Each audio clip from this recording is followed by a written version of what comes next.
The first of our 3 programs from the world's largest and most important air show of the year. We report on the aircraft, the companies and the people making the news in the aviation world. Aircraft such as the A330, the latest wide-body from Airbus, which has received more orders for new aircraft this year than any of its rivals. Does this spell the end to Boeing's domination of the industry? Boeing Vice President Dale Hougerty believes not. I think the response to that is that since we launched the 777 in this particular market niche, we've captured 81% of the market. The latest American military transporter is the McDonnell Douglas C-17, seen for the first time at Farnborough. A decision is expected soon on a replacement for the RAF's Hercules fleet. British Aerospace's contender is the future large aircraft. And then there's this impressive-looking machine from South Africa, the Royvalk attack helicopter, which, although it's a late entry in the list, competing to win the £2 billion contract to supply the British Army, it's now a serious contender. We'll also be taking the wraps off other important new aircraft which are flown for the first time this year, including the Eurofighter 2000. But first, Rob Curling takes a look at the Airbus stable.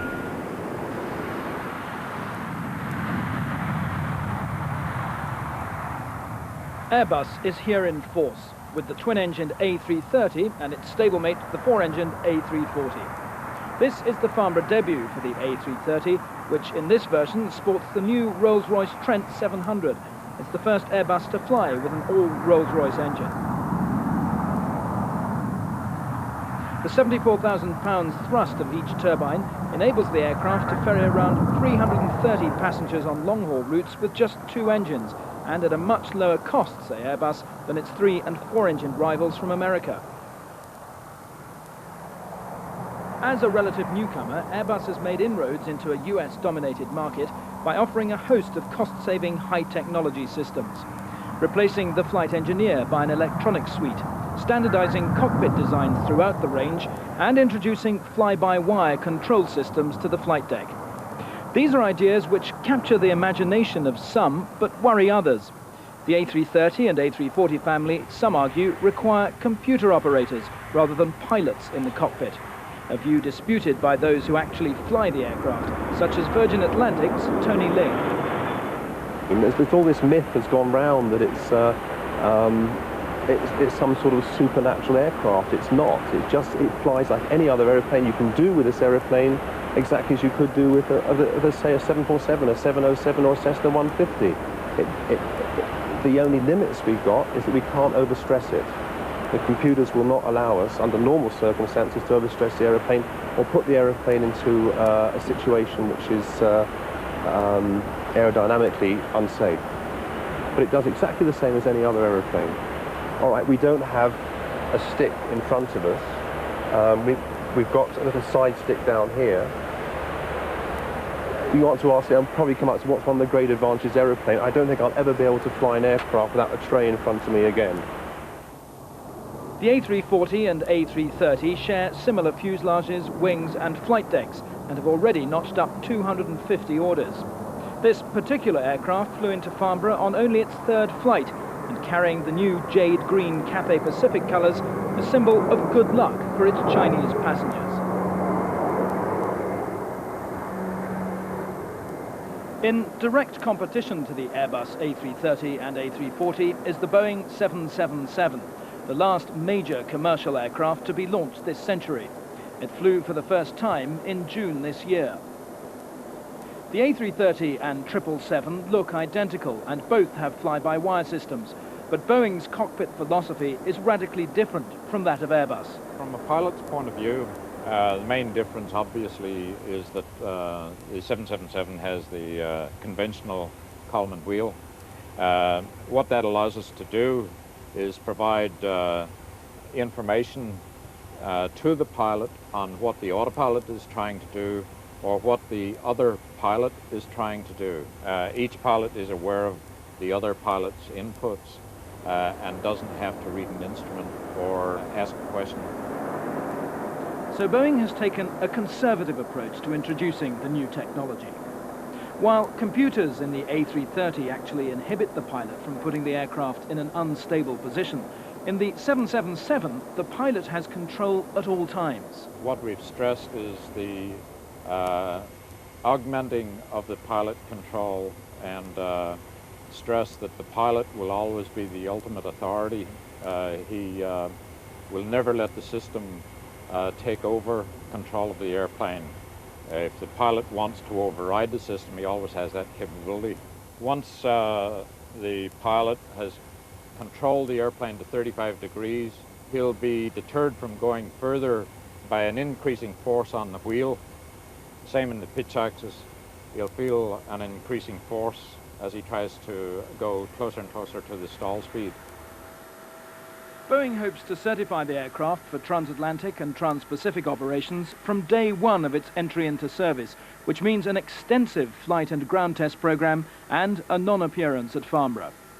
In later programs, we'll look further at the aircraft's prospects and at what passengers can look forward to from the new generation of high-technology airliners. A number of new helicopters are appearing here for the first time, like the McDonnell Douglas MD-900 Explorer. Using the NOTAR or no-tail rotor technology, which we flew here 2 years ago, this is a larger twin-engine version. It's got 6 seats inside the cabin, and it's due to go into commercial service later this year or early next year. Rather sooner than this Farnborough debutante will enter military service. The Franco-German consortium Eurocopter now has 3 of these Tiger prototypes flying.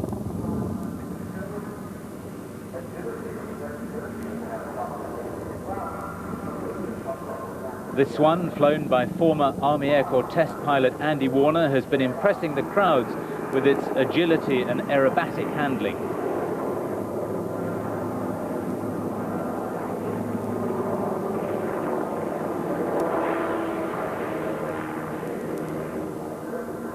They've only flown about 500 hours of the test program to date. 2 more prototypes are due to start the weapons test programs in the next few months.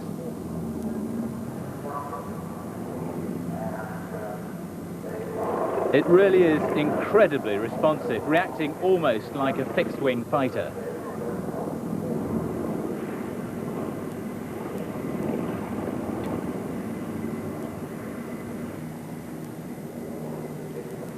While Eurocopter displays its latest wares most effectively, another European consortium has failed for the second Farnborough running to show its pride and joy. Eurofighter 2000 is now flying, but not here. Those hungry for information about the Eurofighter 2000 project can discover the latest developments at this exhibition, which is dedicated to it. The aircraft itself is required for flight testing and can't make an appearance at the show. For Europe's aerospace industry, Eurofighter 2000 is big business. Demand for around 600 aircraft in an otherwise depressed defence market. In addition to British Aerospace and Rolls-Royce, Britain's equipment industry, alongside its European counterparts, is involved in all aspects of the aircraft, from the radar in the nose to the afterburning nozzles of the engines. To Europe as a whole, Eurofighter is worth almost £30 billion. The first prototype flew in Germany in March, the second from British Aerospace's Warton facility in May. The other 5 are taking shape in Germany, Britain, Italy and Spain, and will fly over the next year. EF-2000, EFA as it was, has endured its fair share of controversy since the programme began almost a decade ago. Germany, for instance, has several times threatened to withdraw from the project. Eurofighter isn't out of the woods yet. With a production decision due within the next 18 months, many people think that an appearance by the aircraft at Farnborough would have been a good idea, whatever the cost to the development schedule. Well, we would have liked clearly to have had Eurofighter flying here at Farnborough, for this particular show. But given the difficulties that we've had in actually getting to the stage we're at the programme at the present time, with all the various systems activities and the prevarications that have gone on politically, particularly in Germany, that have created delays to the programme, I had to take a decision as to whether the aircraft came here or in fact we continued work on these aircraft in order to catch up on the existing development programme itself. But if Germany were to pull out, what then? Well, I think that the program would continue. I mean, quite clearly. I mean, it would continue on a different basis. I mean, in UK terms, I mean, that would clearly mean that a lot more work would come into the UK. But I mean, I find it very difficult to see that the Germans, having invested huge sums of money thus far in its development, I mean, are not going to partake in the production. The Russians are very close to developing a vector thrust nozzle, the Su-35.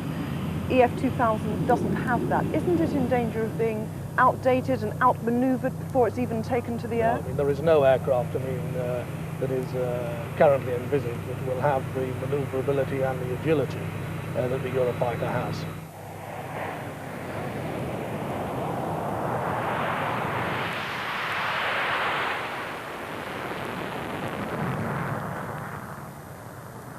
Well, Eurofighter may be confident, but early trials of thrust vectoring on Russia's latest fighter, the Sukhoi Su-35, promise even more dramatic manoeuvrability than demonstrated by this conventionally configured prototype.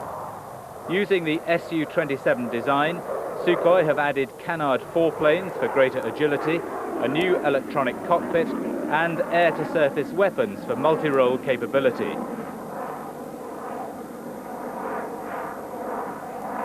And even with a full weapons fit, it can still produce the Russians' famous Cobra.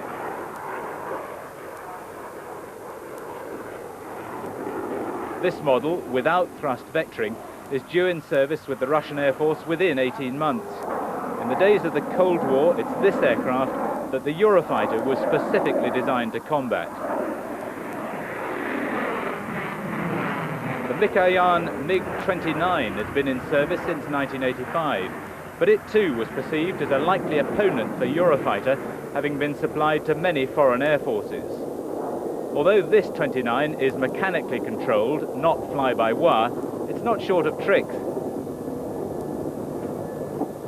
There is, however, a modified version of this aircraft which is fly-by-wire. Although the Russian Air Force has decided not to buy it, they've opted for the Su-35. Mikoyan are hoping to export it, and in fact they've revealed this week that it's been redesignated as the MiG-33.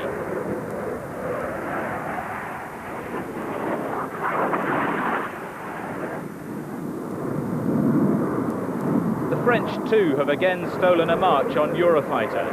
The Dassault Rafale flew here in 1992, and this is now one of 4 prototypes that's clocked over 2,000 flights in a test program that's scheduled to have its first production aircraft in service with the French Navy in 2 years' time.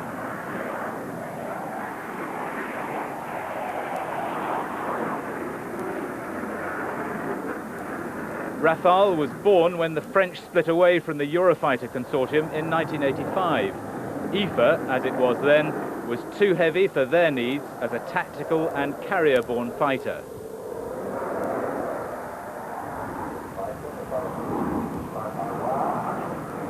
Intriguingly, Dassault have chosen Farnborough 94 to officially launch their marketing campaign. The Rafale is now available for foreign sales.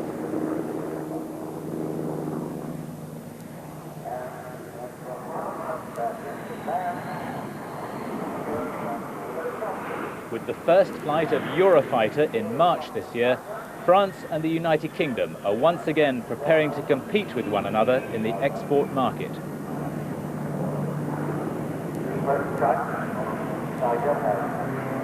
This year, for the first time at Farnborough, the airshow doubles up as one of the 6 international venues for the Breitling World Cup, one of the world's premier aerobatic competitions. This week we've seen some spectacular flying as the pilots have been warming up for the main competition, which takes place this weekend. Aerobatics is one of the few sports where men and women compete on absolutely equal terms. And this Sukhoi Su-31 is flown by Elena Klimovich, one of the 2 women finalists in the category Best Aerobatic Pilot. Elena, what makes you want to throw yourself around in the air like that? Well, first of all, I didn't know anything about this kind of aerobatic when I started flying. I just wanted to fly like everybody wants to fly in their childhood. And then I saw some sportsmen, some pilots making terrific stuff with their small airplanes. And I decided, why wouldn't I try? And I got addicted. And it's really fun. Then you can dance in the air. And you don't think that you are in the airplane, you don't think about what do you need to do. You're just flying like you would fly in your dreams. One of the rules in this competition is that you fly to music. Are you hearing the music in the aircraft? Yes, it's mandatory to fly this program with music for these competitions, and it's necessary for us to listen to it because, as I told, we have criteria of choreography for this program. So we really need to fly with music, not just to have music as a background for the flying. And we have a deadline here, so we really need to direct the airplane from this deadline and still keep the positioning for public to see the airplane to follow the routine. It's another snap roll, positive snap roll, and this is negative snap roll. Thank you very much, Elena. And may we wish you the best of luck for the competition at the weekend. The development of new fighter aircraft has become immensely complex with the interaction between airframes, avionics and weapons systems. The Defence Research Agency here at Farnborough has developed this system called JOUST to help aircraft manufacturers and users assess how new combat aircraft will perform against those currently in service and indeed against future threats. JOUST, in fact, played a key role in predicting the Eurofighter 2000's performance against likely opponents, aircraft like the Sukhoi Su-35, for example, and market competitors such as France's Rafale and America's new advanced tactical fighter, the F-22. With 8 workstations, all networked via computer, pilots and designers can simulate beyond visual range battles, assessing the performance of the aircraft and its major systems, everything from the radar and missiles to the airframe and the engines, before actual metal is cut or money spent on complex and costly equipment. For countries that can't afford new aircraft but need to keep abreast of the latest technology, this cockpit concept by GEC Marconi is proving of considerable interest. The company has put its latest avionics that was designed for aircraft like the Eurofighter 2000 and the Lockheed F-22 into this cockpit mock-up. Everything you see here, however, is designed to be retrofittable to older aircraft like the MiG-21, the Northrop F-5 and the McDonnell Douglas A-4 Skyhawk. New wine, in effect, in old bottles. Gone is the big central joystick, replaced by a small side stick controller, more reminiscent of something you might find on a computer game. All flight and combat data is now presented on a head-down TV display and head-up display.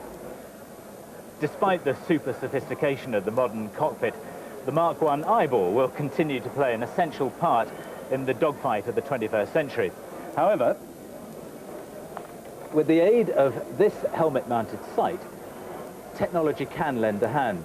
By looking towards the target, the pilot can slew the seeker head of his heat-seeking missiles towards the enemy aircraft. In modern combat, such split-second advantages can mean the difference between life and death. This year is the 40th birthday of the C-130 Hercules, one of the most successful transport aircraft of all time. The US Air Force first issued its specification in 1951, awarding a production contract to Lockheed the following year. Since then, Lockheed has gone on to produce more than 2,000 C-130s for over 60 countries. The Royal Air Force, which has had its C-130Ks since the mid-1960s, is keen to replace the aircraft with the latest model, the C-130J. The J differs from the existing Hercules by having new engines and propellers, an all-new electronic cockpit, and a host of other improvements. It's due to fly for the first time next year and will be in service the year after that. Lockheed would like the RAF to be the launch customer of the C-130J, but therein lies a problem. This is a full-size mock-up of the future large aircraft. If European manufacturers have their way, FLA will replace the Hercules in Europe and much of the rest of the world. British Aerospace has mounted a fierce campaign to try to convince the government that FLA is best for Britain. Major British equipment manufacturers, however, many of which are on board the new Hercules programme as subcontractors, say otherwise. Whatever happens, a decision is due around the turn of the year. The C-130J versus FLA debate is going to be a dominant theme of this year's show. So will rapid mobility. This is the McDonnell Douglas C-17, the US Air Force's new airlifter. Unlike the tactical C-130, the C-17 is designed to fly over very long distances. Had it been around in the Gulf conflict, it would have carried troops, tanks, Patriot missiles and helicopters from the United States to the very edge of the battlefield itself. The C-17 is capable of carrying 157,000 pounds of military equipment, including the Army's latest battle tank, or 102 fully equipped paratroopers. It also has an advanced digital cockpit. The aircraft is flown by a crew of 2 and incorporates the latest flight instruments.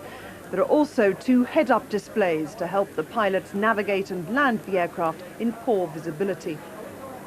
This is the C-17's first appearance at a major European airshow, and like everything else at Farnborough, it's here for a purpose. McDonnell Douglas is hoping to interest air forces like the RAF in the C-17's capabilities. Given the rapid rise of mobility in military operations, not to mention relief operations in conflicts like Bosnia, Rwanda and Somalia, the presence of the aircraft is likely to generate a lot of interest.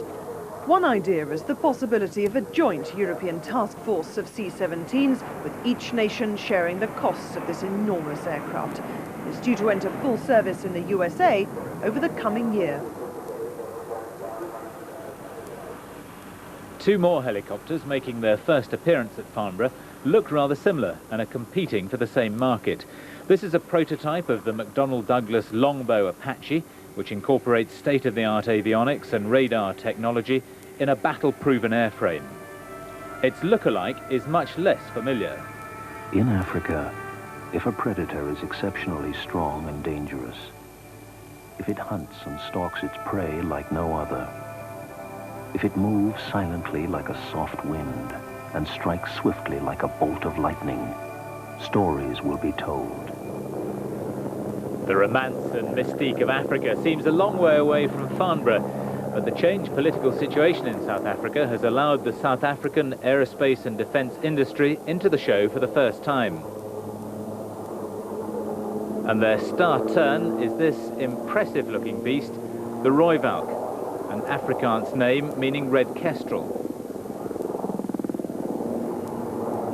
The red kestrel is actually a rather small bird of prey. The Rooivalk attack helicopter is big, chunky and aggressive looking, but remarkably agile and manoeuvrable.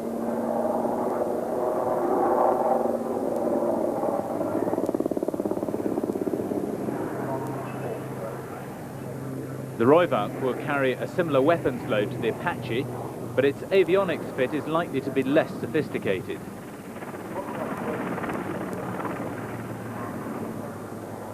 Many observers here have been surprised at the level of technological advances the South Africans have made during their years in the political wilderness. The Rooivalk has made quite an impression, and having had the chance to fly it, it's extremely smooth and handles well. It's certainly now a serious contender for the £2 billion contract to supply the British Army.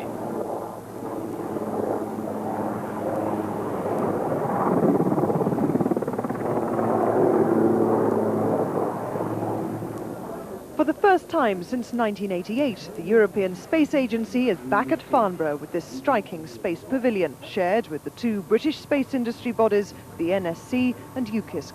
For the space industry in Europe is making a comeback. Every 3 weeks or so, a rocket lifts off the launch pad at Kourou, French Guiana, carrying 2 satellites into Earth orbit. Ariane 4, in which the UK has a 5% share, is a genuine European success story. Since the first flight of Ariane 1 in December 1979, Ariane Space has captured around 50% of the market in heavy satellite launches and is a growing profitable concern. This is Ariane 5, the next stage in the organization's strategy to dominate the heavy launcher business. Ariane 5 will be able to launch a manned space vehicle or an impressive 18-ton payload in low Earth orbit. The ability to launch a manned space vehicle will put Europe's space industry for the first time in the same competitive frame as the USA and Russia. But as you can see from the flags which adorn this model, Britain will not be a part of this program. However, there are still around 6,000 people in Britain working on space activities, which are split into two main areas: the building of satellites by the Space Division of British Aerospace, and scientific research as part of a Europe-wide strategy coordinated by the European Space Agency. Britain's work in the area is significant. It's the fourth largest contributor to ESA's budget. And the recent merger of BAE's Space Division with that of Matra Marconi has in fact created one of the largest space companies in a Europe now on the verge of autonomy in this important technology.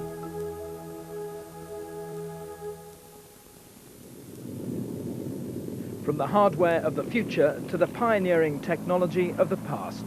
In 1919, the Vickers Vimy, a converted First World War bomber, became the first aircraft to cross the Atlantic and fly from England to Australia. To mark the 75th anniversary of the flight from Hounslow to Darwin, this replica will leave Farnborough on Sunday to retrace the original route. In Vimy 94, the engines have been changed from the original 1918 Rolls-Royce Eagles to 1994 Chevrolet race car power plants. The rear fuselage has kept the same dimensions, but is now based on a tubular welded steel frame rather than wood.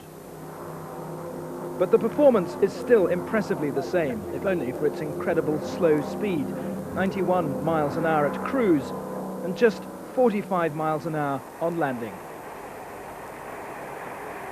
In Sunday's programme, you can see this magnificent aircraft fly out of Farnborough on the first leg of its epic anniversary flight to the other side of the world.